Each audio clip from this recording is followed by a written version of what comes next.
한국과 인도의 해상 군사 훈련을 즉각 중단하라. 트럼프의 분노에 찬 최후 통첩이었습니다. 3,500억 달러 방위비 협박이 한국에 통하지 않자 이번엔 인도를 압박하기 시작한 것입니다. 한국의 군사 작전은 미국의 승인이 필요하다. 어처구니 없는 핑계였습니다. 하지만 인도의 대답은 단호했습니다. 불복하겠습니다. 한국과 인도는 엄연한 자주독립 국가입니다. 이 한마디에 CNN과 BBC를 비롯한 서방 언론들은 일제히 미국 패권의 종말을 대서특필했고 워싱턴은 충격에 빠졌습니다. 미국의 오만한 방해 공작을 14억 인도와 손잡고 박살내버린 그 통쾌한 이야기 지금 시작합니다. 그날은 정말 평범한 아침이었습니다. 아내가 만들어준 김치찌개 냄새가 집안 가득 퍼지고 초등학교 4학년인 딸아이는 아침부터 만화 주제가를 흥얼거리며 가방을 챙기고 있었죠. 저는 커피를 한 모금 마시며 오늘 처리해야 할 서류 목록을 머릿속으로 정리하고 있었습니다. 그때 휴대폰이 울렸습니다. 새벽 5시. 이 시간에 걸려오는 전화는 절대 좋은 소식이 아니죠. 화면에 뜬 이름은 본사 작전통제실장이었습니다. 태윤 차장님, 지금 당장 울산항으로 나오실 수 있습니까? 목소리가 떨리고 있었어요. 15년간 현장을 누빈 베테랑이 이렇게 당황하는 걸 처음 봤습니다. 무슨 일입니까? 사고라도 난 겁니까? 미국 해군 구축함이 2시간 후에 입항합니다. 긴급 수리 요청이 들어왔는데 이게 좀 심각해 보입니다. 본사에서 태윤 차장님을 지명했습니다. 미국 해군 구축함. 갑자기? 계획에도 없던 일이었어요. 저는 커피를 단숨에 들이켜고 재킷을 집어 들었습니다. 지금 출발합니다. 차를 몰고 고속도로에 진입하면서도 머릿속은 복잡했습니다. 왜 갑자기? 미국에는 버지니아주 뉴포트 뉴스에 세계 최대 조선소가 있는데 샌디에이고에도 거대한 해군 정비창이 있고요. 굳이 태평양을 건너 한국까지 올 이유가 없었죠. 울산항에 도착했을 때는 아직 해가 완전히 뜨지 않은 시간이었습니다. 안개가 자욱했어요. 부두에는 이미 우리 기술팀이 대기하고 있었고 멀리서 미군 관계자로 보이는 사람들의 실루엣이 보였습니다. 그리고 안개 사이로 거대한 회색 선체가 천천히 모습을 드러내기 시작했어요. 앨런 셰퍼드5, 알레이버크급 구축함, 만재 배수량 9,000톤급, 길이 150m가 넘는 최신의 군함이었습니다. 이지스 시스템을 탑재한 미 해군의 자랑이죠. 그런 배가 지금 천천히 거의 비틀거리듯이 우리 부두로 다가오고 있었습니다. 뭔가 이상했어요. 배의 움직임이 부자연스러웠고 선체 곳곳에서 이상한 소리가 들렸습니다. 삐걱거리는 소리, 금속이 마찰하는 소리. 15년 경력의 제 귀에는 그게 비명처럼 들렸습니다. 배가 접안하자마자 미군 장교 한 명이 황급히 내려왔습니다. 계급장을 보니 중령이더군요. 얼굴은 창백했고 이마에는 식은땀이 맺혀 있었습니다. 이태윤 차장님이십니까? 저는 제임스 로드리게스 중령입니다.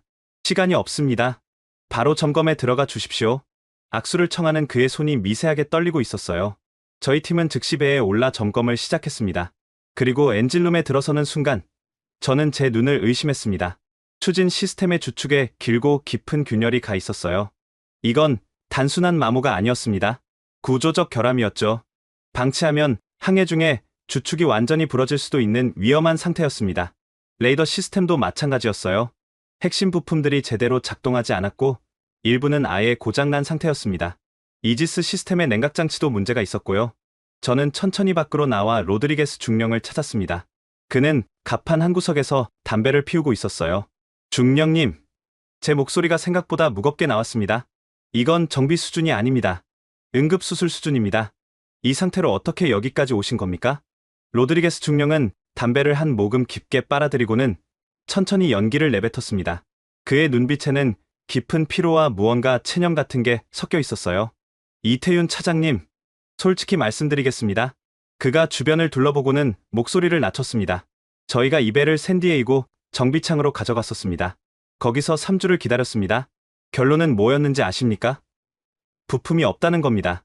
전문 기술자가 부족하다는 겁니다. 최소 6개월은 기다려야 한다는 거였어요. 6개월이요? 네. 그것도 확실하지 않다고 했습니다. 그래서 저희는 뉴포트 뉴스로 갔습니다. 거기는 더 심각했어요. 조선소가 민간 선박 주문으로 꽉 차 있었고 군함 정비는 우선순위에서 밀려 있었습니다. 그는 잠시 말을 멈추고 바다를 바라봤습니다. 그래서 상부에 보고했죠. 그랬더니 본부에서 내린 결론이 뭔지 아십니까? 한국으로 가라는 겁니다. HD 현대는 기술력도 뛰어나고 납기도 정확하고 무엇보다 지금 당장 받아줄 수 있다고요. 저는 할 말을 잃었습니다. 세계 최강대국이라는 미국이 자국 군함을 자국에서 수리하지 못해서 수천 킬로미터를 건너 한국까지 온 겁니까? 그런데 중령님, 미국 조선소들이 그 정도로 상황이 안 좋습니까? 제가 알기론 미국에도 훌륭한 조선소들이 많은데요. 로드리게스 중령은 쓴웃음을 지었습니다. 있긴 하죠. 하지만 겉모습만 거대할 뿐입니다. 실제로는 텅 비어 있어요. 숙련된 기술자들은 다 은퇴했고 젊은 세대는 조선업에 관심이 없습니다. 설비는 낡았고 기술은 수십 년 전에 멈춰 있어요. 솔직히 말하면 지금 미국에는 이 배를 제대로 고칠 수 있는 곳이 없습니다. 그 말을 들은 순간 저는 등골이 오싹해지는 걸 느꼈습니다. 이건 단순히 한 척의 군함 문제가 아니었어요. 미국 조선업 전체가 무너지고 있다는 신호였죠. 그래서 이태윤 차장님, 로드리게스 중령이 저를 똑바로 쳐다봤습니다. 이 배를 2주 안에 고쳐주실 수 있습니까?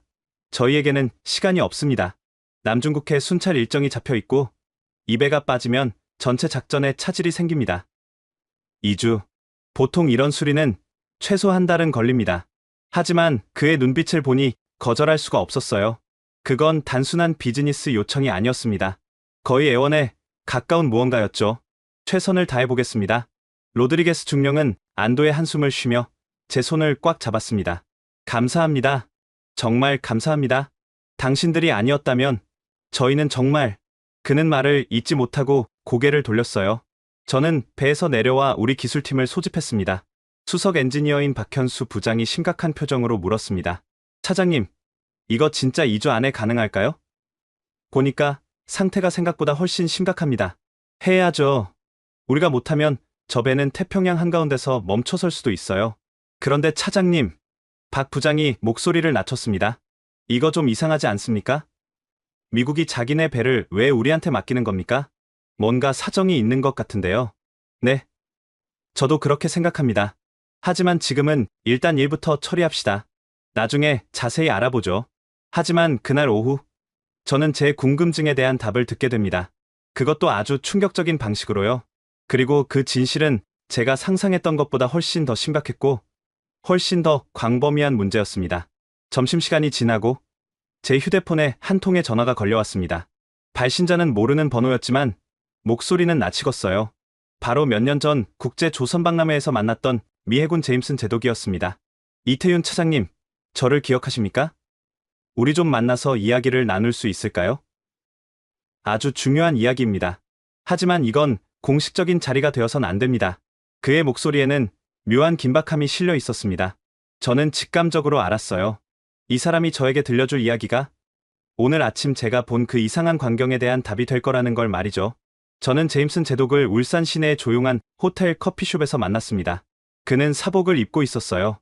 군복이 아니라 평범한 청바지에 검은색 재킷. 마치 자신의 신분을 숨기고 싶어 하는 것처럼 보였죠. 이렇게 시간 내주셔서 감사합니다. 이태윤 차장님. 그는 커피를 한 모금 마시고는 주변을 둘러봤습니다. 아무도 우리 대화를 듣지 않는다는 걸 확인한 후에야 입을 열었어요. 제가 드릴 말씀은 완전히 비공식적인 겁니다.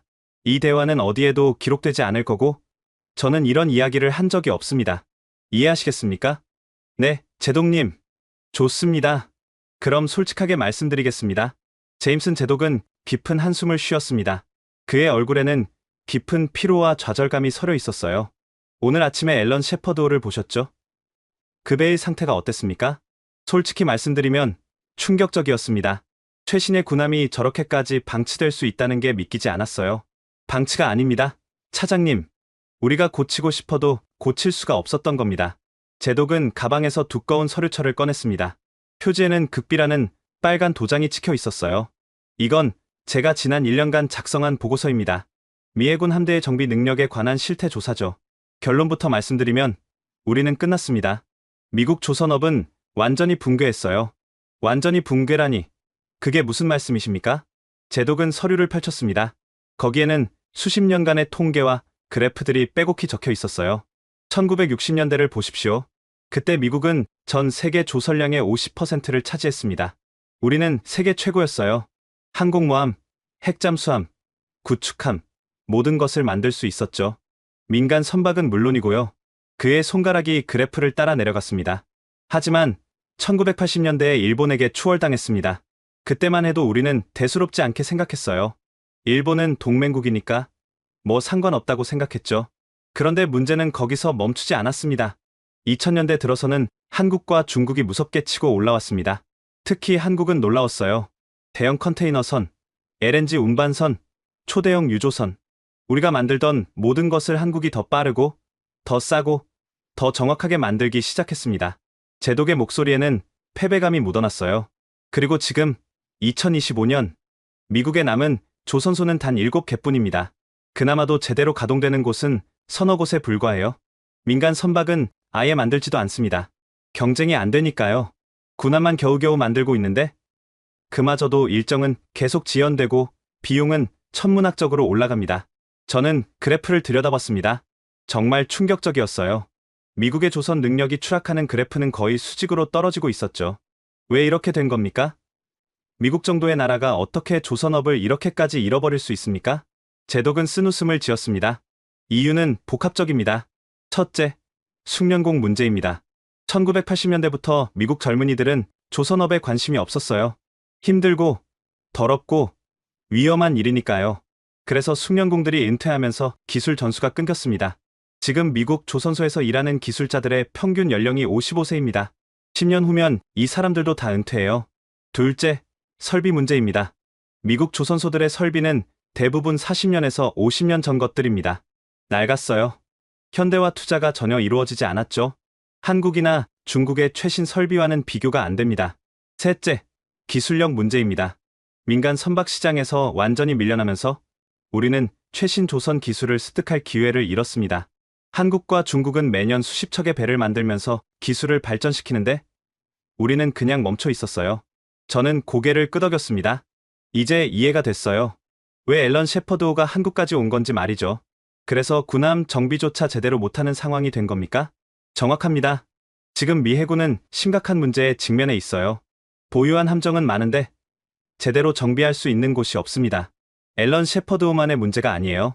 지금 대기 중인 군함이 20여 척이 넘습니다. 다들 정비 순서를 기다리고 있죠. 어떤 배는 1년 넘게 기다리고 있어요.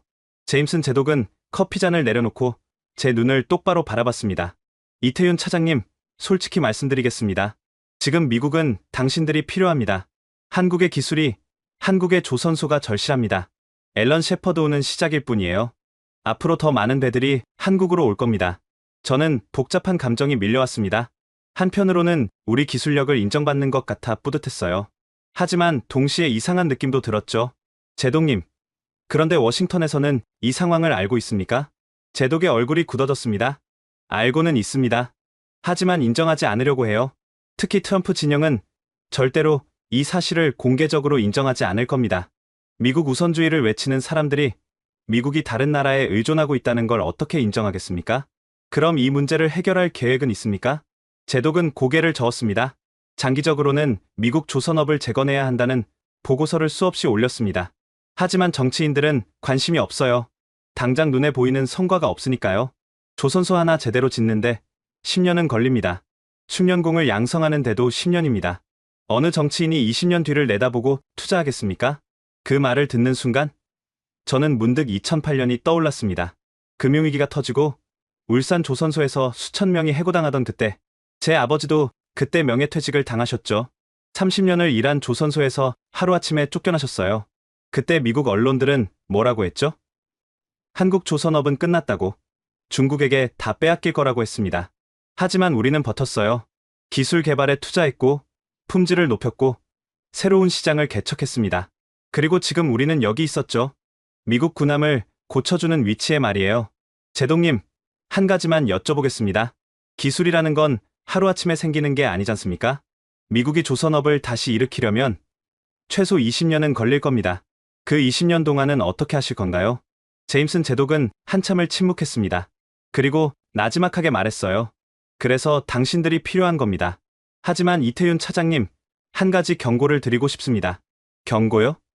워싱턴의 일부 사람들은 이 상황을 인정하지 않을 겁니다. 특히 국방부의 마커스 헤럴드슨 차관보 같은 사람들은 말이죠. 그 사람들은 미국이 약해 보이는 걸 절대 용납하지 않아요. 그래서 아마 다른 방식으로 압박할 겁니다.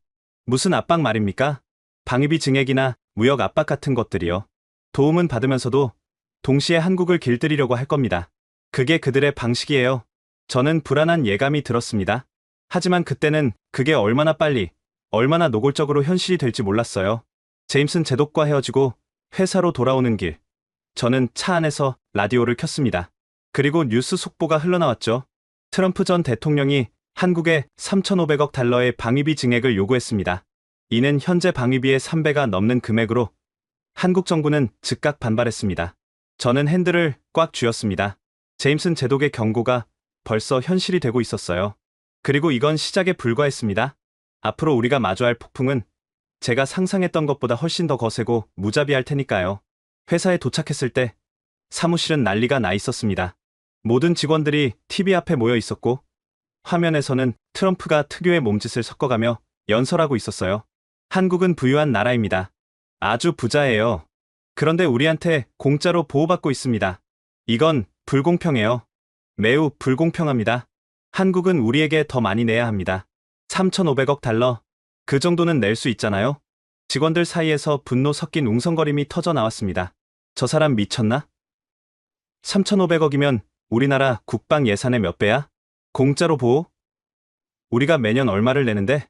저는 조용히 제 사무실로 들어가 창문을 열었습니다. 멀리 울산항이 보였어요. 거기에는 앨런 셰퍼드호가 떠 있었죠. 미국 군함. 미국이 스스로 고치지 못해서 우리에게 맡긴 바로 그대. 아이러니했습니다. 저기 저 부두에서는 우리 기술자들이 땀 흘리며 미국 군함을 고치고 있는데 워싱턴에서는 트럼프가 우리를 협박하고 있었으니까요. 그때 제 휴대폰이 울렸습니다. 본사 강민철 CEO였어요. 태윤 차장, 지금 당장 본사로 올라올 수 있나? 무슨 일입니까? 미국 국방부에서 사람이 왔네. 마커스 헤럴드슨 차관보라는 사람이야. 앨런 셰퍼드 건 때문에 온 것 같은데 분위기가 심상치 않아. 자네가 현장 책임자니까 같이 들어와야겠네. 1시간 후 저는 본사 대회의실에 있었습니다. 긴 테이블 건너편에는 마커스 헤럴드슨이 앉아 있었어요. 50대 초반으로 보이는 각진 턱에 차갑고 날카로운 눈빛을 가진 남자였죠. 안녕하십니까? 차관보님. HD현대 해외사업부 차장 이태윤입니다. 저는 정중하게 인사했지만 헤럴드슨은 제 손을 잡지 않았어요. 그냥 턱으로 의자를 가리키며 앉으라는 신호만 보냈죠. 본론부터 들어가겠습니다. 헤럴드슨은 서류 가방에서 문서를 꺼냈습니다. 앨런 셰퍼드호의 수리 일정과 비용 견적을 받았습니다. 2주 안에 완료? 비용은 300만 달러. 맞습니까? 네, 그렇습니다. 좋습니다. 우리는 당신들의 기술력을 신뢰합니다. 그래서 이렇게 먼 곳까지 온 거니까요. 그는 잠시 말을 멈추고 제 눈을 똑바로 쳐다봤어요. 하지만 한 가지 짚고 넘어가야 할 것이 있습니다. 이건 단순한 비즈니스가 아닙니다. 미국 해군 군함의 수리는 안보와 직결된 문제예요. 그렇기 때문에 우리는 당신들에게 기회를 준 겁니다. 이해하시겠습니까? 기회를 줬다고요? 저는 귀를 의심했습니다. 자기들이 스스로 못 고쳐서 온 주제에 마치 우리에게 은혜라도 베푼 것처럼 말하고 있었어요. 강민철 CEO가 제 옆에서 차분하게 말했습니다. 차관보님, 우리는 최선을 다해 귀국의 군함을 수리할 것입니다. 그것이 동맹국으로서의 의무라고 생각합니다. 동맹국. 네. 바로 그 말을 하고 싶었습니다. 헤럴드슨은 비웃는 듯한 표정을 지었어요. 한국은 우리의 동맹국입니다. 70년 넘게 우리가 한국을 지켜왔죠. 우리 병사들이 한국 땅에서 피를 흘렸습니다. 그런데 지금 한국 정부는 뭐라고 합니까? 강위비 증액을 거부한다고요? 이게 동맹국이 할 짓입니까? 아, 이제 본색을 드러내는군요. 저는 속으로 생각했습니다. 군함 수리건은 핑계고 진짜 목적은 방위비 압박이었던 거죠. 차관보님, 제가 조심스럽게 입을 열었습니다. 방위비 문제는 정부 간 협상 사항이고 저희 회사가 관여할 수 있는 영역이 아닙니다. 저희는 다만 계약에 따라 최선을 다할 뿐입니다. 물론이죠. 당신들은 그냥 일이나 하면 됩니다. 헤럴드슨은 냉소적으로 웃었어요. 하지만 기억하십시오. 우리가 언제든지 계약을 재검토할 수 있다는 것을요. 만약 한국 정부가 계속 비협조적으로 나온다면 우리도 우리 입장을 재고려해야 할 겁니다. 군사 동맹도 경제 협력도 말이죠. 그 순간 저는 화가 치밀어 올랐습니다. 이 사람은 지금 노골적으로 협박하고 있었어요. 도움은 받으면서 동시에 우리를 위협하고 있었죠. 차관보님, 제 목소리가 차갑게 변했습니다. 그럼 여쭤보겠습니다. 만약 저희가 앨런 셰퍼드 수리를 거부하면 어떻게 하실 건가요? 미국으로 다시 가져가실 건가요? 그럼 어느 조선소에서 고치실 건데요?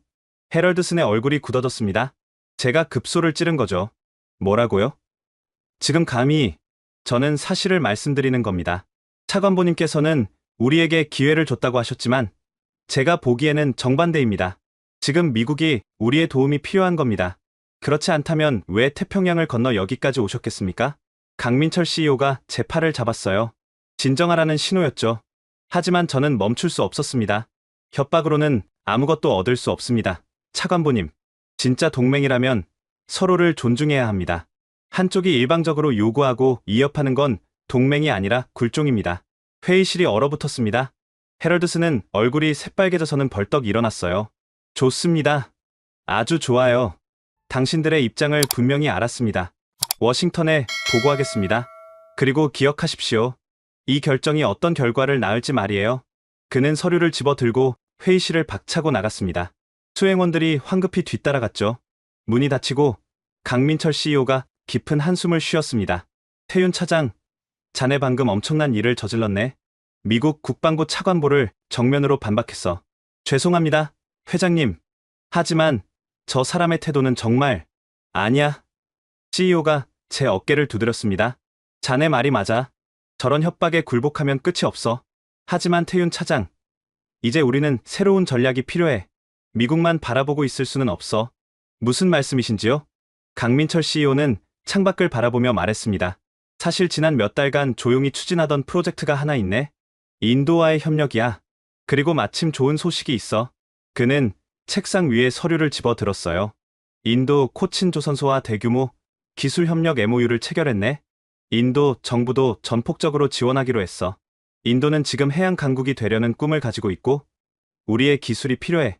그리고 우리에게는 인도라는 거대한 시장이 필요하고. 저는 놀라서 서류를 받아들었습니다. 정말 놀라운 내용이었어요. 인도의 대규모 조선소 건설, 기술 이전, 공동 생산. 규모가 어마어마했죠. 이제 우리는 선택지가 생긴 거야. 태윤 차장, 미국이 협박하면 우리는 인도로 가면 돼. 그리고 인도는 우리를 협박하지 않아. 그들은 파트너를 원하니까. 그 순간 저는 새로운 가능성을 보았습니다. 미국 중심의 질서가 아닌 우리가 선택할 수 있는 다른 길. 그리고 그 길의 끝에는 인도라는 거대한 동반자가 기다리고 있었어요. 하지만 그때는 몰랐습니다.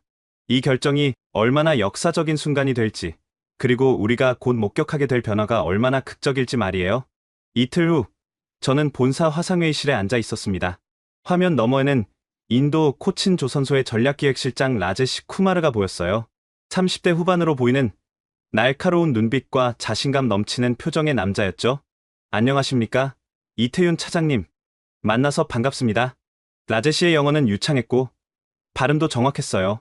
나중에 알았지만 그는 MIT에서 조선공학 박사 학위를 받은 수재였습니다. 반갑습니다. 라제시 실장님. 귀사와의 협력에 대해 이야기를 나눌 수 있어서 영광입니다. 영광은 저희 쪽입니다. 차장님.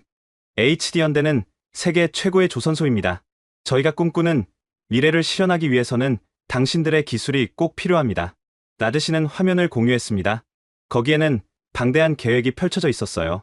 이것이 인도 정부의 해양 비전 2047입니다. 간단히 말씀드리면 인도를 2047년까지 세계 3대 조선 강국으로 만들겠다는 계획입니다. 화면에는 인도 해안가 곳곳에 표시된 조선소 위치들이 보였습니다. 현재 인도에는 제대로 된 대형 조선소가 5개뿐입니다. 하지만 이영사 명령까지 30개로 늘릴 계획입니다. 투자 규모는 200억 달러입니다. 200억 달러요? 저는 놀라서 되물었습니다. 그건 천문학적인 금액이었어요. 네. 인도 정부는 이번 프로젝트를 국가 최우선 과제로 지정했습니다. 모디 총리께서 직접 챙기고 계십니다. 인도는 지금 급성장하고 있고 해양력 없이는 강대국이 될 수 없다는 걸 잘 알고 있습니다. 라제시는 또 다른 자료를 보여줬어요. 현재 인도의 조선 시장 점유율은 전 세계의 0.5%에 불과합니다. 하지만 이영사 명령까지 5%로 끌어올릴 계획입니다. 2047년에는 10%가 목표입니다. 그건 정말 야심찬 계획이네요. 야심이 아니라 필수입니다. 차장님, 인도는 13억 인구를 가진 나라입니다. 우리의 무역량은 매년 증가하고 있고 해군력도 강화해야 합니다. 중국을 견제하려면 강력한 해양력이 필요하니까요. 그 말에 저는 고개를 끄덕였습니다. 정확한 분석이었어요. 그래서 한국과 어떤 협력을 원하십니까? 라제시의 눈빛이 더욱 날카로워졌습니다. 세 가지입니다. 첫째, 기술 이전입니다. 대형 선박 건조 기술, 특히 LNG 운반선과 컨테이너선 기술이 필요합니다. 둘째, 인력 양성입니다. 한국 전문가들이 인도에 와서 우리 기술자들을 훈련시켜 주셨으면 합니다. 셋째, 공동 생산입니다. 처음에는 한국이 설계하고 인도가 생산하는 방식으로 시작해서 점차 인도가 독자적으로 설계할 수 있게 만들고 싶습니다. 저는 조심스럽게 물었습니다. 그런데 실장님, 왜 하필 한국입니까? 중국이나 일본도 뛰어난 조선 기술을 가지고 있는데요. 라제시는 단호하게 대답했습니다. 중국은 우리의 경쟁자이자 잠재적 위협입니다. 우리가 중국에게 기술을 배울 수는 없어요. 일본은 좋은 선택지이긴 하지만 그들은 기술 이전에 매우 보수적입니다. 하지만 한국은 다릅니다. 어떻게 다릅니까? 한국은 빠른 산업화를 이룬 나라입니다. 여러분도 한때는 개발도상국이었죠. 그래서 우리의 상황을 이해합니다. 그리고 한국은 실용적입니다. 윈윈할 수 있는 구조를 만들 줄 알아요. 가장 중요한 건 한국은 우리를 위협으로 보지 않는다는 겁니다. 저는 라제시의 말에 깊이 공감했습니다.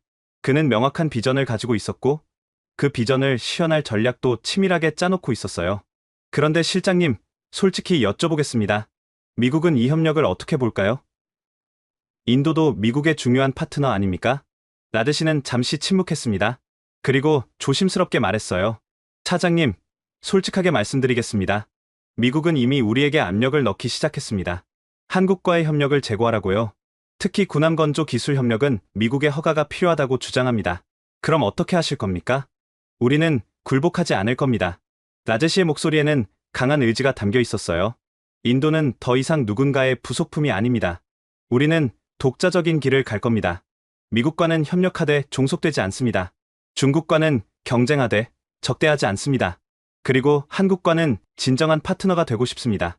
저는 감동받았습니다. 이 사람은 진심이었어요. 단순히 사업적 이익을 넘어서 자국의 미래를 진지하게 고민하는 사람이었죠. 좋습니다. 라제시 실장님, 우리 함께 해봅시다. 라제시는 활짝 웃었습니다. 감사합니다. 태윤 차장님. 그런데 한 가지 부탁이 있습니다. 말씀하십시오. 가능하면 태윤 차장님께서 직접 인도에 와주셨으면 합니다. 현장을 보시면 우리의 진정성을 확인하실 수 있을 겁니다. 그리고 솔직히 이런 대규모 프로젝트는 서로 얼굴을 보고 신뢰를 쌓아야 성공할 수 있습니다. 저는 강민철 CEO를 쳐다봤습니다. CEO는 고개를 끄덕였어요. 좋습니다.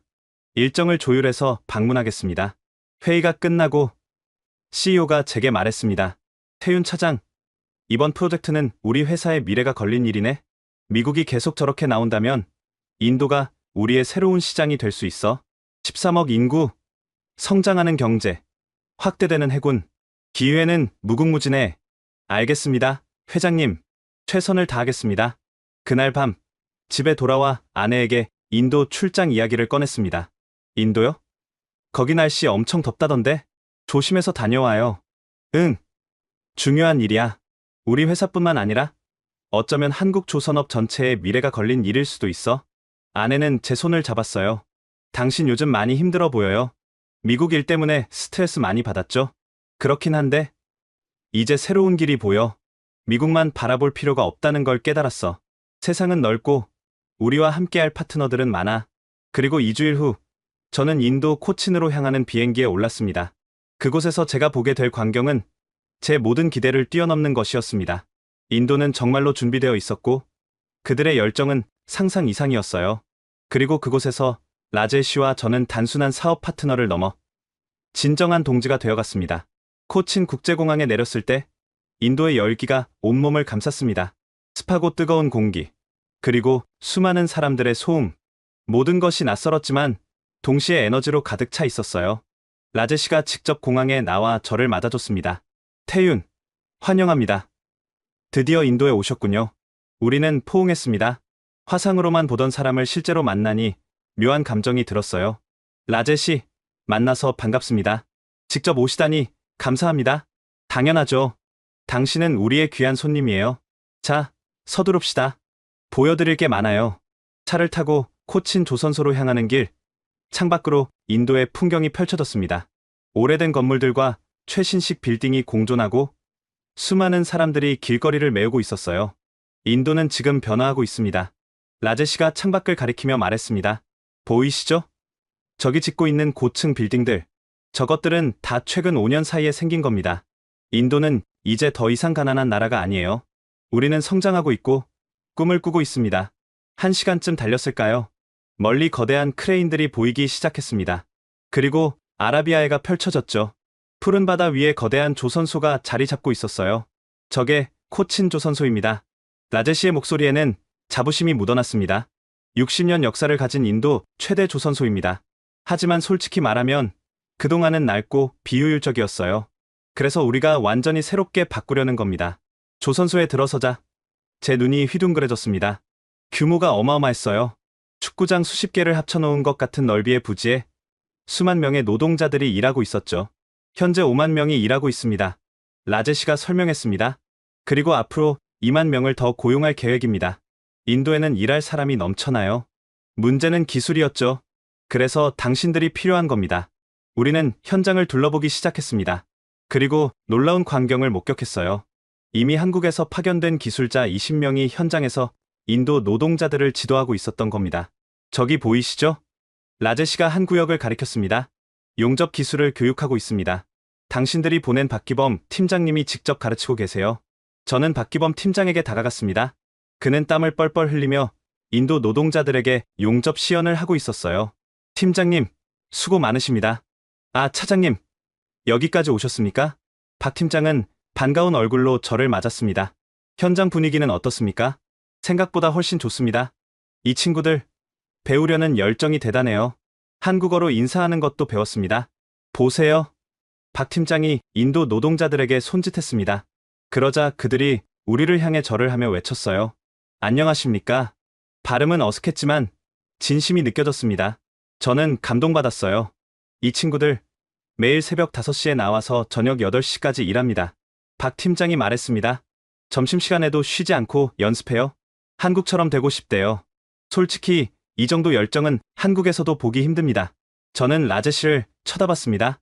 그가 말했죠. 우리에게는 꿈이 있습니다, 태윤. 인도를 강한 나라로 만들겠다는 꿈. 그 꿈을 이루기 위해서는 바다를 지배해야 하고 배를 만들 줄 알아야 합니다. 그래서 이 사람들은 필사적으로 배우는 겁니다. 우리는 다른 구역들도 둘러봤습니다. 설계팀에서는 한국 엔지니어들이 인도 엔지니어들에게 최신 설계 소프트웨어를 가르치고 있었고, 품질관리팀에서는 정밀 측정 기술을 전수하고 있었어요. 점심시간이 되자 라제시가 저를 구내식당으로 안내했습니다. 거대한 홀에 수천 명의 노동자들이 식사하고 있었어요. 같이 먹죠. 라제시와 저는 줄을 서서 식판을 받았습니다. 카레와 난, 그리고 여러 가지 반찬들. 향신료 냄새가 강했지만 맛있었어요. 식사하는 동안 한국 기술자들과 인도 노동자들이 한 테이블에 앉아 함께 먹고 있는 모습이 보였습니다. 언어는 달랐지만 그들은 몸짓과 표정으로 소통하고 있었어요. 그리고 함께 웃고 있었죠. 보이시죠? 저게 진짜 협력입니다. 라제시가 말했습니다. 국적도, 언어도, 피부색도 다르지만 같은 목표를 향해 가고 있습니다. 더 나은 배를 만들겠다는 목표 말이에요. 저는 고개를 끄덕였습니다. 정말 그랬어요. 이곳에는 진정한 팀워크가 있었습니다. 식사 후 라제시가 저를 그의 사무실로 안내했습니다. 벽에는 거대한 세계 지도가 걸려 있었고 인도양 곳곳에 빨간 점들이 표시되어 있었어요. 이게 우리의 로드맵입니다. 라제시가 지도를 가리켰습니다. 이영사 명령까지 인도양의 주요 항구마다 우리 배가 다닐 겁니다. 그리고 이영사 7년에는 태평양까지 진출할 계획입니다. 야심찬 계획이네요. 야심이 아니라 필수입니다. 중국이 이미 인도양에 진출했어요. 1대1로로 우리를 포위하고 있습니다. 우리는 그에 대응해야 해요. 라제시는 저를 똑바로 바라봤습니다. 태윤, 솔직하게 물어보겠습니다. 당신은 우리를 믿습니까? 인도가 정말 해낼 수 있다고 생각하십니까? 저는 잠시 생각했습니다. 그리고 진심으로 대답했어요. 네, 믿습니다. 오늘 현장을 보고 확신했습니다. 당신들은 준비되어 있어요. 기술만 있으면 됩니다. 그리고 우리가 그 기술을 드리겠습니다. 라제시는 환하게 웃었습니다. 고맙습니다, 친구. 그날 저녁 숙소로 돌아와 침대에 누워 천장을 바라봤습니다. 오늘 본 광경들이 주마등처럼 스쳐 지나갔어요. 땀 흘리며 일하는 인도 노동자들, 열심히 가르치는 한국 기술자들, 그리고 꿈에 부푼 라제시의 눈빛. 문득 2008년이 떠올랐습니다. 울산 조선소에서 해고, 통지를 받던 아버지. 하지만 우리는 포기하지 않았어요. 다시 일어섰고, 더 강해졌습니다. 그리고 지금은 다른 나라에게 기술을 전수할 만큼 성장했죠. 이제 인도도 그 길을 걷기 시작했습니다. 그리고 우리는 그들의 동반자가 될 것이었어요. 다음날 아침, 예상치 못한 일이 벌어졌습니다. 현장에서 작은 사고가 발생한 겁니다. 크레인이 오작동하면서 자재 하나가 떨어졌어요. 다행히 인명피해는 없었지만 작업이 중단됐죠. 한국팀과 인도팀이 함께 원인을 파악하기 시작했습니다. 언어가 달라 의사소통이 쉽지 않았지만 그들은 포기하지 않았어요. 도면을 펼쳐놓고 손짓 발짓을 섞어가며 함께 문제를 해결해 나갔습니다. 2시간 후 원인을 찾았고 수리를 완료했습니다. 크레인이 다시 작동하기 시작하자 현장에서 환호성이 터져 나왔어요. 한국 기술자와 인도 노동자가 하이파이브를 했고 서로를 껴안았습니다. 그 순간 저는 깨달았습니다. 우리는 이제 진짜 한 팀이 되었다는 것을요. 국적과 언어를 넘어선 진정한 동료가 된 거죠. 라제시가 제 옆으로 다가왔습니다. 보셨죠? 태윤? 이게 우리의 미래입니다. 함께라면 못할 게 없어요. 저는 고개를 끄덕이며 대답했습니다. 네, 라제시, 우리는 해낼 겁니다. 함께라면요. 인도에서 돌아온 지 3일 후, 제 책상 위에 두꺼운 우편물이 도착했습니다. 발신인은 미국 국방부. 봉투를 뜯는 순간 불길한 예감이 들었어요. 예감은 적중했습니다. 그건 공식 서한이었고 내용은 충격적이었죠. HD현대 중공업 귀하, 귀사가 제3국과 진행 중인 조선기술협력건에 대해 재검토를 요청합니다. 해당 기술 중 일부는 미국과의 군사협력 과정에서 습득한 것으로 판단되며 제3국 이전 시 미국의 사전 승인이 필요합니다. 승인 없이 진행할 경우 한미 군사협력 전반에 대한 재검토가 불가피할 것입니다. 저는 서한을 읽고 또 읽었습니다. 믿을 수가 없었어요. 이건 명백한 협박이었습니다. 저는 즉시 강민철 CEO에게 보고했습니다. CEO의 얼굴이 굳어졌어요. 이 사람들 정말 이렇게 나오는군. 도움은 받으면서 우리를 올가매려고 해. 회장님, 어떻게 하시겠습니까? 정말 우리 기술이 미국에서 나온 건가요? 말도 안 돼. 우리 조선 기술은 우리가 수십 년간 개발한 거야. 미국과는 아무 상관이 없어. 이건 그냥 핑계일 뿐이야. 그날 오후, 더 나쁜 소식이 들려왔습니다. 미국이 인도 정부에도 압력을 넣기 시작했다는 거였어요. 라제시에게서 긴급 전화가 왔습니다. 태윤, 큰일 났어요. 미국 대사가 우리 외교부를 방문했습니다. 한국과의 조선 협력을 중단하라는 거예요. 뭐라고요? 무슨 명분으로요? 안보상의 이유래요. 한국이 전수하는 기술 중에 미국의 군사 기밀이 포함되어 있을 수 있다고 주장합니다. 말도 안 되는 소리죠. 저는 이를 갈았습니다. 헤럴드슨이었어요. 분명히 그 사람이 뒤에서 조종하고 있었죠. 라제시, 인도 정부의 반응은 어떻습니까? 아직 확실하지 않아요.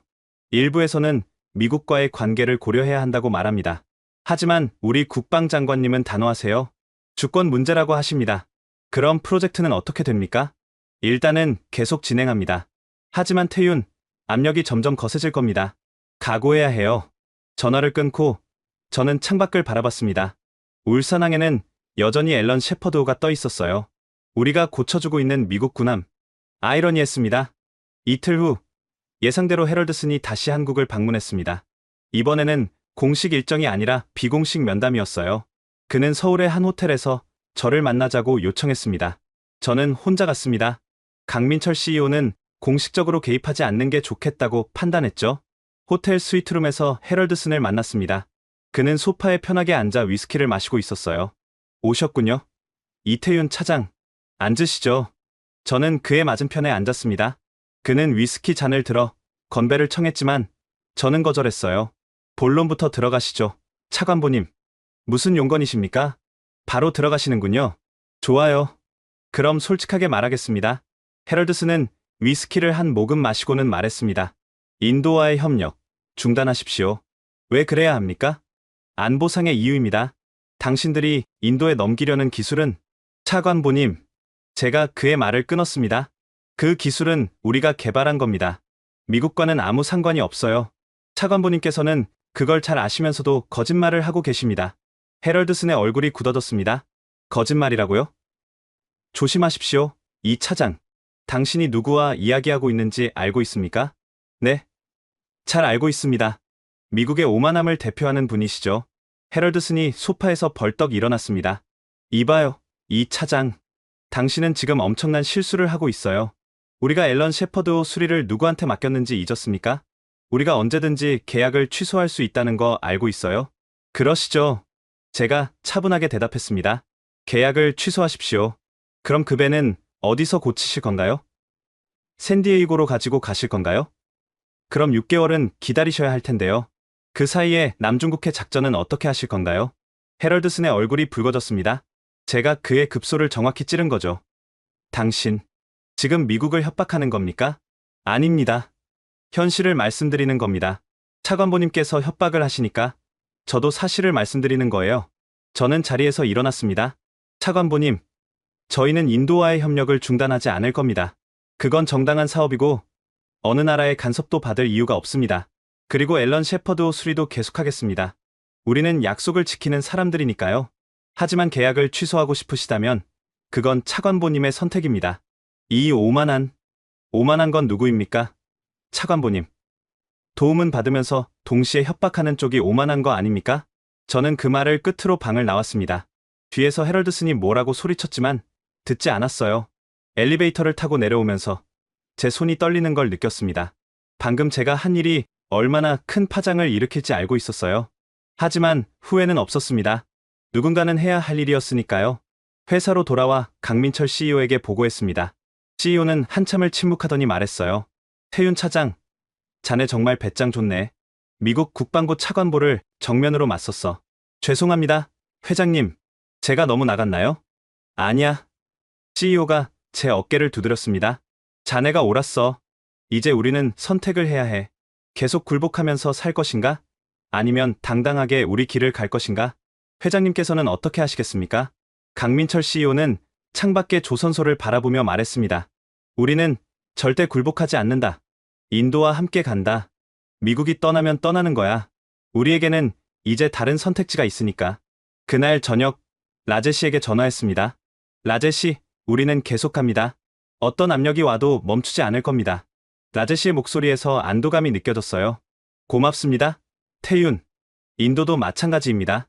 우리 국방장관님께서 오늘 성명을 발표하셨어요. 인도는 주권 국가로서 독자적 판단을 내릴 것이며 어떤 외부 압력도 받지 않을 것이라고요. 좋습니다. 그럼 우리 계획대로 진행하죠. 네, 태윤. 그리고 한 가지 더 좋은 소식이 있습니다. 무엇입니까?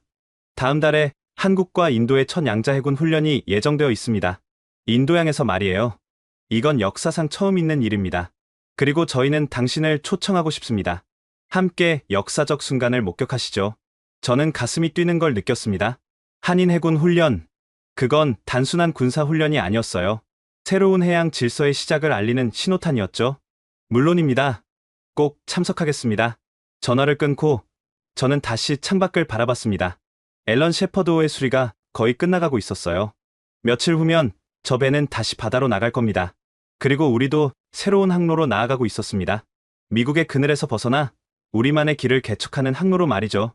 하지만 아직 끝이 아니었습니다. 헤럴드슨은 포기하지 않을 사람이었어요. 그리고 정말로 그는 마지막 카드를 꺼내들 준비를 하고 있었습니다. 사흘 후 미국 국방부가 공식 성명을 발표했습니다. 앨런 셰퍼드호의 수리 계약을 재검토 중이며 향후 한국 조선소와의 군함 정비 협력 전반에 대해 재평가할 것이다. 언론은 들끓었고 정치권은 혼란에 빠졌습니다. 하지만 우리는 흔들리지 않았어요. 오히려 더 단단해졌죠. 왜냐하면 우리는 알고 있었으니까요. 이건 헤럴드슨의 허세일 뿐이라는 것을, 미국은 우리 없이는 함대를 유지할 수 없다는 것을, 그리고 결국 진실은 드러날 것이라는 것을 말이에요. 다음 달 저는 인도양 공해상에 떠있는 한국 해군 구축함 갑판에 서 있었습니다. 수평선 너머로 인도 해군의 호위함이 보였어요. 푸른 바다, 맑은 하늘, 그리고 두 나라의 군함이 나란히 항해하는 광경. 라제시가 제 옆에 서 있었습니다. 우리는 인도 국방부의 특별 초청으로 이 역사적 순간을 함께 목격하고 있었죠. 태윤, 저걸 보세요. 라제시가 손가락으로 가리켰습니다. 한국 군함과 인도 군함이 완벽한 대형을 이루며 기동 훈련을 하고 있었어요. 아름답지 않습니까? 70년 동안 한 번도 함께한 적 없던 두 나라가 이제 한 팀이 되어 바다를 누비고 있습니다. 저는 고개를 끄덕였습니다. 정말 아름다운 광경이었어요. 하지만 그 이상의 의미가 있었죠. 한국 해군 제독이 우리에게 다가왔습니다. 어떻습니까? 민간인 눈에는 어떻게 보이십니까? 놀랍습니다. 제독님, 처음 함께하는 훈련이라고는 믿기지 않을 정도로 완벽합니다. 그렇죠? 사실 우리도 놀랐습니다. 인도 해군의 수준이 예상보다 훨씬 높았거든요. 그들은 진지하고 전문적이며 배우려는 의지가 강합니다. 제독은 인도 함정을 바라보며 말을 이었습니다. 이번 훈련은 단순한 군사 협력이 아닙니다. 이건 새로운 해양 질서의 시작이에요. 미국 중심의 태평양 질서에서 벗어나 우리 스스로 인도 태평양을 지키겠다는 의지의 표현입니다. 라제시가 감격한 표정으로 말했습니다. 제독님, 인도는 이 순간을 오래 기다려왔습니다. 우리는 영국의 식민지였고 독립 후에도 항상 강대국의 눈치를 봐야 했습니다. 하지만 이제는 다릅니다. 우리는 우리의 바다를 우리 손으로 지킬 겁니다. 그리고 한국이 함께하겠습니다. 제독이 라제시의 어깨를 두드렸습니다. 훈련이 계속되는 동안 저는 갑판 한쪽에서 바다를 바라봤습니다. 문득 제임슨 제독이 했던 말이 떠올랐어요. 기술은 하루아침에 생기지 않는다고요. 맞는 말이었습니다. 한국도 수십 년이 걸렸죠. 전쟁의 폐허에서 시작해서 여기까지 오는데 70년이 걸렸어요. 그리고 이제 우리는 그 기술과 경험을 인도와 나누고 있었습니다. 훈련이 끝날 무렵 예상치 못한 일이 벌어졌습니다. 한국 함정의 레이더가 미확인 선박을 포착한 겁니다. 중국 해군의 정찰함이었어요. 긴장감이 감돌았습니다. 중국 함정은 훈련 해역 경계선에서 멈춰서서 우리를 관찰하고 있었죠. 한국 제독이 인도 함정에 무전을 보냈습니다. 인도 해군, 상황을 인지하고 있습니까? 인지했습니다. 대형을 유지하겠습니다. 두 함정은 흔들림 없이 훈련을 계속했습니다. 마치 중국 함정이 없는 것처럼 말이에요. 이건 명확한 메시지였습니다. 우리는 위협받지 않는다는 거죠. 1시간 후 중국 함정은 조용히 물러났습니다. 라제시가 제게 말했습니다. 보셨죠? 태윤? 이게 힘입니다. 혼자였다면 중국의 압박에 굴복했을지도 모릅니다. 하지만 함께라면 당당할 수 있어요. 훈련이 완전히 끝나고 양국 함정이 나란히 항구로 돌아왔습니다. 부두에는 양국 언론이 대기하고 있었어요. 인도 국방장관 빅남싱이 직접 나와 있었습니다. 그는 환영사를 했죠. 오늘 우리는 역사를 만들었습니다. 한국과 인도, 두 민주주의 국가가 손을 잡고 인도양의 평화를 지키기 시작했습니다. 이것은 시작일 뿐입니다. 앞으로 우리는 더 긴밀하게 협력할 것입니다. 한국 국방부 장관도 축사를 했습니다. 한국과 인도의 해군 협력은 양국 관계에 새로운 장을 엽니다. 우리는 해양 안보뿐만 아니라 조선, 방산, 기술 등 모든 분야에서 포괄적 파트너십을 구축할 것입니다. 저는 그 광경을 보며 가슴이 벅차올랐습니다. 몇 달 전만 해도 상상도 못했던 일이었어요. 미국의 협박에 굴복하지 않고 우리만의 길을 선택한 결과가 이렇게 아름다운 장면으로 펼쳐지고 있었죠. 행사가 끝나고 라제시와 저는 항구 근처 카페에 앉았습니다. 태윤, 당신 덕분입니다. 제 덕분이라니요? 당신이 헤럴드슨에게 맞서지 않았다면 우리는 포기했을지도 몰라요. 하지만 당신의 용기가 우리에게 힘을 줬습니다. 우리도 굴복하지 말아야겠다고 생각하게 만들었어요. 저는 고개를 저었습니다. 아닙니다. 라제시, 이건 우리 모두의 선택이었어요. 당신의 결단, 우리 회장님의 결단, 양국 정부의 결단, 모두가 함께 만든 결과입니다. 라제시는 차를 한 모금 마시고는 말했습니다. 그런데 태윤, 한 가지 궁금한 게 있어요. 무엇입니까? 앨런 셰퍼드는 어떻게 됐습니까? 미국이 정말 계약을 취소했나요? 저는 미소를 지었습니다. 아니요. 결국 수리를 완료했습니다. 2주일 전에 출항했어요. 그럼 미국이 굴복한 건가요? 굴복이라기보다는 현실을 인정한 거죠. 그들도 알아요. 우리 없이는 안 된다는 걸. 그래서 조용히 계약을 유지했습니다. 헤럴드스는요? 아무 말이 없더군요. 하지만 소문으로는 워싱턴 내부에서 입지가 많이 약해졌다고 합니다. 라제시는 통쾌하다는 표정을 지었습니다. 잘 됐네요. 오만한 자들은 결국 대가를 치르는 법이니까요. 그날 저녁 숙소로 돌아와 뉴스를 봤습니다. 한인 해군 훈련이 전 세계 언론의 톱뉴스였어요. 미국 CNN은 이렇게 보도했습니다. 한국과 인도의 해군 훈련은 아시아 해양 질서의 지각 변동을 예고합니다. 미국 중심의 동맹 체제에 균열이 생기고 있으며 새로운 다자 협력 구도가 형성되고 있습니다. 중국 관영 매체는 경계 섞인 보도를 했죠. 한국과 인도의 해군 협력은 지역 긴장을 고조시킬 수 있습니다. 하지만 대부분의 국제 언론은 긍정적이었습니다. 특히 아시아 국가들의 반응이 뜨거웠어요. 베트남, 필리핀, 인도네시아 등이 한인 협력 모델에 관심을 표명했습니다. 그들도 미국과 중국 사이에서 독자적 길을 찾고 싶어 했으니까요. 저는 그 뉴스들을 보며 생각했습니다. 우리가 시작한 작은 변화가 이제 더 큰 파도를 만들어내고 있다고요. 그날 밤, 나즈시에게서 메시지가 왔습니다. 태윤, 내일 아침 깜짝 발표가 있을 겁니다. 기대하세요. 저는 궁금했지만 참고 잠자리에 들었습니다. 그리고 다음날 아침, 제가 본 뉴스는 모든 기대를 뛰어넘는 것이었습니다. 다음날 아침, 제 휴대폰이 미친 듯이 울렸습니다. 본사, 언론사, 심지어 외교부에서도 전화가 왔어요. 모두 같은 뉴스 때문이었습니다. 워싱턴 포스트가 특종 기사를 냈던 겁니다. 제목은 이랬어요. 미 해군 제독, 내부 보고서 유출, 미국 조선업 붕괴, 동맹국 의존 불가피. 기사를 읽는 순간 저는 누가 유출했는지 알 수 있었습니다. 제임슨 제독이었어요. 기사에는 제가 울산에서 그와 나눴던 대화의 핵심이 거의 그대로 담겨 있었습니다. 미국 조선소의 현황, 숙련공 부족 문제, 낙후된 설비, 그리고 군함조차 제대로 정비하지 못하는 현실. 가장 충격적인 부분은 제독의 직접 인용문이었습니다. 미국은 현재 자국 함대를 독자적으로 유지할 능력을 상실했다. 한국, 일본 등 동맹국의 도움 없이는 해군력을 유지할 수 없다. 이것은 국가 안보에 심각한 위협이다. 미국 언론은 발칵 뒤집혔습니다.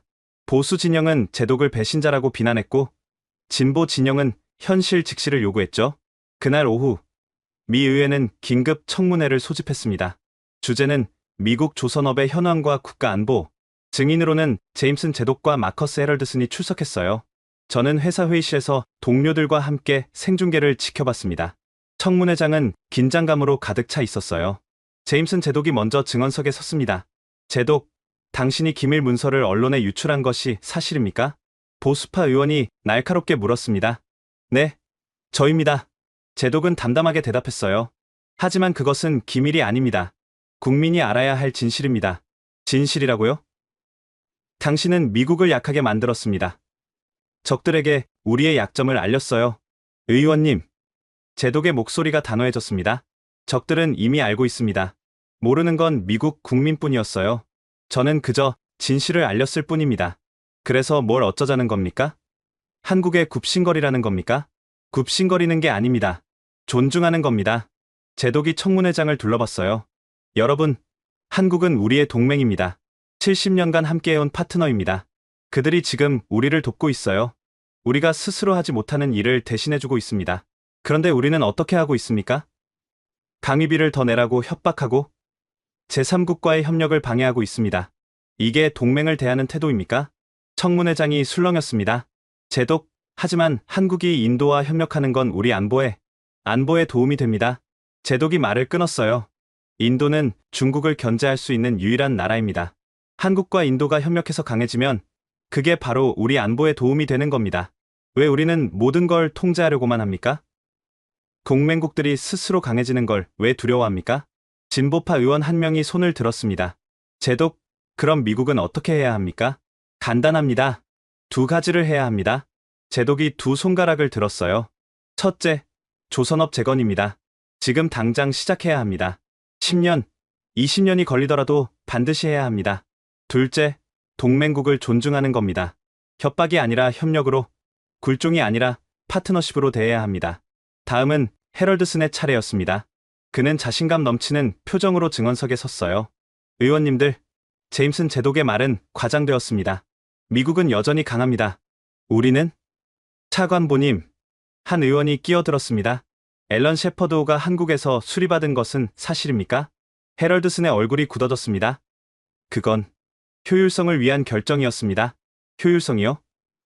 아니면 우리가 할 수 없어서 아니었습니까? 우리가 할 수 없다는 건 과장입니다. 단지 시간이 얼마나 걸립니까? 3개월에서 6개월 정도? 그래서 한국은 2주일 만에 끝냈다고 들었는데요. 헤럴드슨은 대답하지 못했습니다. 또 다른 의원이 물었습니다. 차관보님, 한국에 3,500억 달러 방위비 증액을 요구한 것도 사실입니까? 그건 공정한 비용 분담을 공정하다고요? 우리가 한국의 도움을 받고 있는 상황에서요. 청문회장은 점점 헤럴드슨에게 불리해져 갔습니다. 의원들은 하나둘 제독의 편으로 기울고 있었어요. 마지막으로 한 의원이 결정적인 질문을 했습니다. 차관보님, 솔직하게 답해 주십시오. 지금 미국은 한국 없이 함대를 유지할 수 있습니까?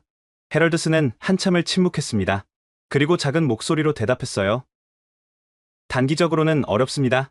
그 순간 청문회장이 웅성거렸습니다. 헤럴드슨이 마침내 진실을 인정한 겁니다.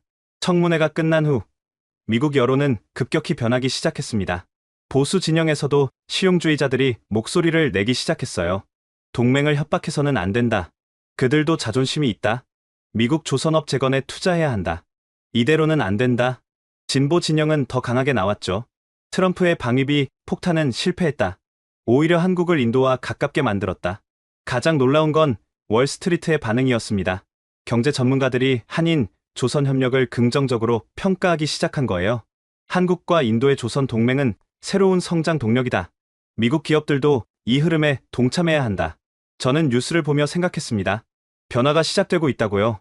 미국 내부에서도 균열이 생기고 있었어요. 그날 저녁 제임슨 제독에게서 전화가 왔습니다. 이태윤 차장, 봤습니까? 청문회. 네, 제독님. 대단하셨습니다. 대단한 건 당신입니다, 태윤. 당신이 헤럴드슨에게 맞서지 않았다면 저도 용기를 내지 못했을 겁니다. 제독님, 앞으로 어떻게 되실 겁니까? 제독은 쓴웃음을 지었습니다. 글쎄요. 아마 군복을 벗어야 할지도 모르겠습니다. 하지만 상관없어요. 제가 할 일은 했으니까요.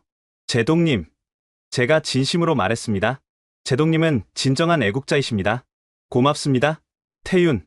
그리고 한 가지만 더 말씀드리죠. 시간이 증명할 겁니다. 당신들이 옳았다는 것을요. 미국도 결국은 변할 겁니다. 늦었지만 변하기 시작할 거예요. 전화를 끊고 저는 창밖을 바라봤습니다. 울산 조선소에는 불이 환하게 켜져 있었어요. 밤늦도록 일하는 사람들, 그들이 만들어가는 미래, 그리고 그 미래는 이제 미국도 인정하기 시작한 것 같았습니다. 2달 후, 저는 다시 인도 코친에 있었습니다. 하지만 이번은 달랐어요. 역사적인 순간을 목격하기 위해서였죠. 한국과 인도가 공동으로 건조한 첫 번째 상선의 진수식이 열리는 날이었습니다. 코친 조선소는 축제 분위기였어요. 수만 명의 노동자들이 하얀 셔츠를 입고 도열해 있었고 인도 전통 음악이 울려 퍼지고 있었습니다. 라제시가 저를 맞이했습니다. 그의 얼굴은 흥분으로 상기되어 있었어요. 태윤, 드디어 이날이 왔어요. 우리가 해냈습니다. 축하합니다. 라제시, 정말 대단합니다. 우리는 포옹했습니다. 그리고 함께 조선소로 향했죠. 거대한 배가 거치대 위에 서 있었습니다. 5만 톤급 컨테이너선. 한국 기술과 인도 노동력이 만나 탄생한 결과물이었어요. 선체에는 두 나라 국기가 나란히 그려져 있었습니다. 태극기와 인도 삼색기. 그 광경만으로도 가슴이 벅차올랐어요. 진수식장에는 양국의 고위 인사들이 참석했습니다. 인도 국방장관 빅남싱, 한국 산업부 장관, 그리고 강민철 CEO. 세계 각국의 언론도 몰려왔죠. 여러분, 오늘 이야기 어떠셨나요? 미국이 자국 군함조차 수리하지 못해 한국에 손을 벌리는 충격적인 현실. 그리고 그런 미국이 오히려 한국에 천문학적 방위비를 요구하는 모순. 하지만 한국은 굴복하지 않았죠. 인도라는 새로운 파트너를 찾았고 함께 새로운 역사를 써나갔습니다. 이 이야기가 흥미로우셨다면 구독 버튼을 꼭 눌러주세요. 다음에는 더욱 놀라운 국제 정세의 뒷이야기로 찾아뵙겠습니다. 중국의 1대1로에 맞서는 한국의 새로운 전략, 일본과의 숨겨진 기술 전쟁, 그리고 동남아시아를 둘러싼 새로운 경제 블록의 탄생까지 여러분이 알지 못했던 한국의 진짜 힘, 그리고 세계가 한국을 두려워하면서도 필요로 하는 진짜 이유를 계속해서 공개하겠습니다. 좋아요와 공유도 부탁드립니다. 여러분의 관심이 더 깊이 있는 콘텐츠를 만드는 원동력이 됩니다. 알림 설정도 잊지 마세요. 다음 영상이 업로드되면 가장 먼저 확인하실 수 있습니다. 그럼 다음 이야기에서 만나요. 지금까지 코리아 원더풀이었습니다. 감사합니다. 감사합니다. 감사합니다. 감사합니다. 감사합니다.